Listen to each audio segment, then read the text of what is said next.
Sa mga katik vloggers, mga subscribers, bago tsaka luma, mga supporters, mga dumaan, dumalaw at bumisita sa channel, lahat ng mga viewers, secret viewers at silent viewers, magandang araw. So, ito, para sa mga nagtatanong ng mga viewer natin kung ano ba yung magandang klaseng amplifier na i-DIY para doon sa kanilang mga lumang party speaker driver. Yung mga speaker kasi ng mga nakakasa doon sa yung mga Bluetooth party speaker natin ay napakababa ng impedance.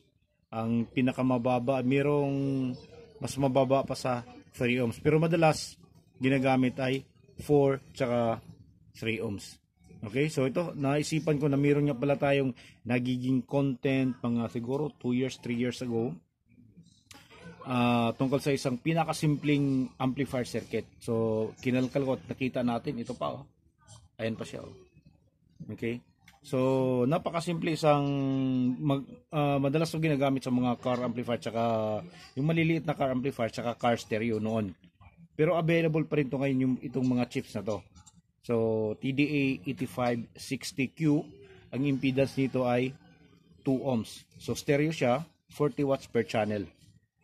Okay? So, hindi ka naman problema dahil yung mga, uulitin ko, yung mga driver ng party speaker natin ay 3 ohms yung impedance, bihira lang yung mas mababa pa sa 3 ohms, pero ganoon pa man, swak pa rin siya dito sa ganitong amplifier dahil nga 2 ohms yung impedance nito.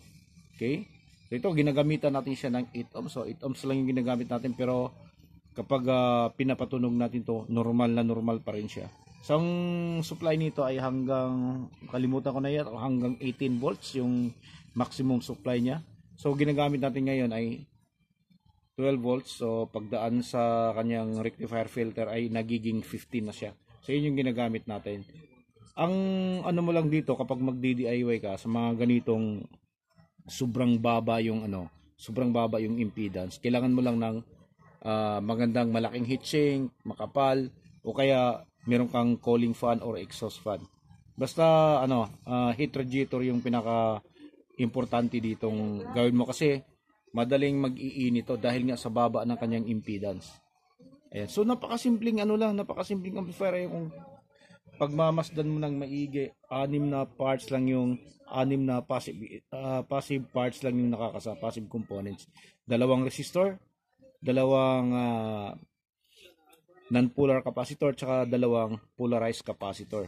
Okay? Pero pwedeng wala yung 2 resistor na yan. Pwedeng yung 4 na capacitor lang. Yan. So napakasimpleng gawin, madaling gawin. Tapos yung supply hindi ka mahirapan dahil 12 to 16 or 18 volts yata. Okay? So pwedeng papaganahin sa mga sasakyan. At yun, magagamit mo na yung mga napakababang impedance sa mga speaker driver na nanggagaling sa mga party speaker na hindi na ginagawa o hindi na pinapagawa. Okay, so try natin para marinig nyo, no? So hindi lang natin ganong pinapatagal dito. Kung gusto nyong pakinggan yung tunog nito, kung paano siya tumunog. Yung ginagamit natin ngayon ay woofer lang. Hindi pa tayo gumagamit ng tawag nito tweeter. So play lang natin, Ayan, play natin siya.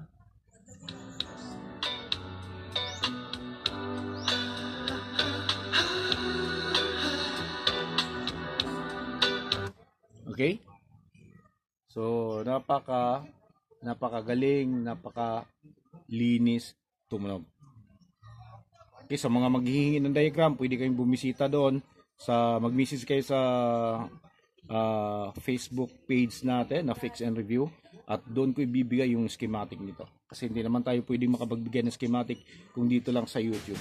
Okay, so hanggang dito na lang siguro tayo, So maraming salamat. God bless at bye-bye.